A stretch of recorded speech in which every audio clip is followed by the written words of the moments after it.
Party Elephants were the OG girl gang. Think elegance meets outlaw. So we lead into that history for this photo shoot. Tailored silhouettes, vintage edge, and a sense of menace. Styling homestead by these girls. They are the pros at this. This is why they are so well known as Shirl's girls. Now, outside, I wanted to keep it mostly ambient. The sun was up high, which gave quite some dramatic portrait lighting. So I was able to counterbalance that with that V1 from Godox over there in the soft box. I wanted to have the crumbling texture of the factory Rex. It's actually an old shoe factory, which Northampton is very famous for.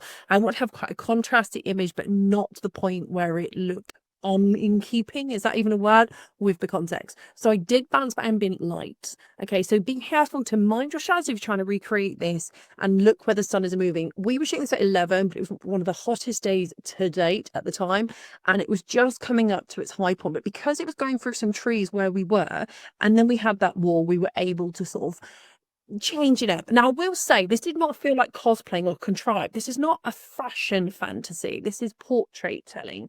So, inside what I had a different beast to work with, but outside I was really enjoying what we be doing. So if you can watch these portraits I had, they had a bit of reflector there as and when I needed it. Honestly, it wasn't really doing anything at this point. But when we moved inside, I had this huge staircase that I needed to light, but I didn't want to lose out on that natural light coming in.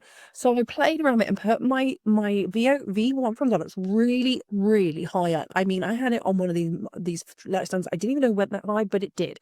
So it just sort of gave a little bit more of a cinematic feel.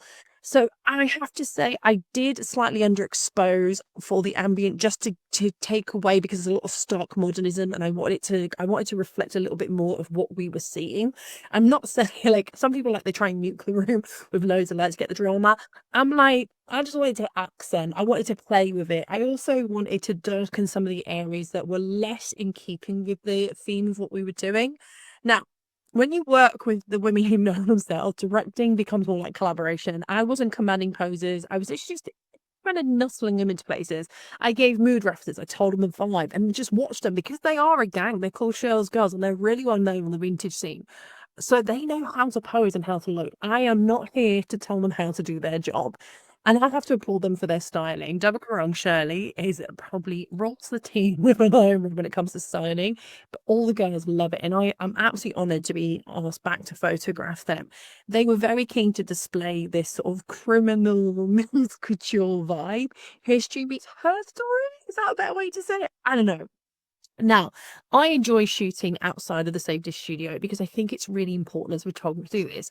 It can get messy. Yes, your back can suffer, but if you want to create something that's electric, you've got to just kind of get out there. You're going to see now that the girls move positions, because I don't want it all to be one static thing. If I told you we did this whole shoot in an hour and 20 minutes, I spent so little time, because we planned it meticulously beforehand. I had great reference materials, and the girls just know what they're looking for, which I think is super important. In terms of making sure everyone was in focus, I varied between a 5.6 to S 7.1, I think it was. I knew what I wanted. I also had someone on the side. You can see her here, Michelle, in the bottom corner there. She is one of Shirl's girls, but in this scene, she wasn't involved in the shoot. And she just helped check, like, styling and make sure they were done.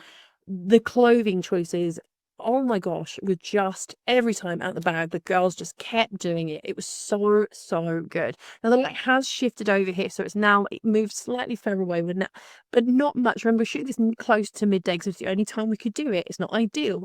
There's next to no cloud cover, but luckily, because of these girders and those trees you can see poking out, we had some cover, and you can see there the shadow coming in. And the building is so tall, it kind of blocks itself as well. There's a subtle shadow. My light stand there was at its maximum, and you can see it's not quite where I want it to be, but it was still really good. And I knew that the toughest one was about to come, which sounds really weird, but you're going to see, like, the girls here, they have this beautiful top hat and tails, and it was fantastic, except when one of them decided to play a trick on Shirley and bring out something that she didn't know was going to be in the mix. And it's a highly reflective item. And I will just say, I was like, oh, I think Shirley might be not so happy we do this, maybe. But we did it anyway. It's the trombone. Can you see that? I love these shots. I think Mel did so well with these. It was a trip to play on Shirley. You can see us chatting about it.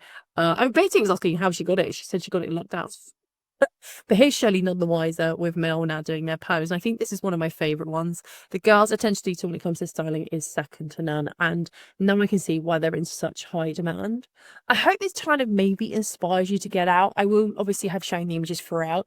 But yeah, thanks for watching. It's been an absolute pleasure. And to Shirl's girls, you always rock my world, no matter what. But here's your mugshots, babes. Take care and I'll see you all in the next video.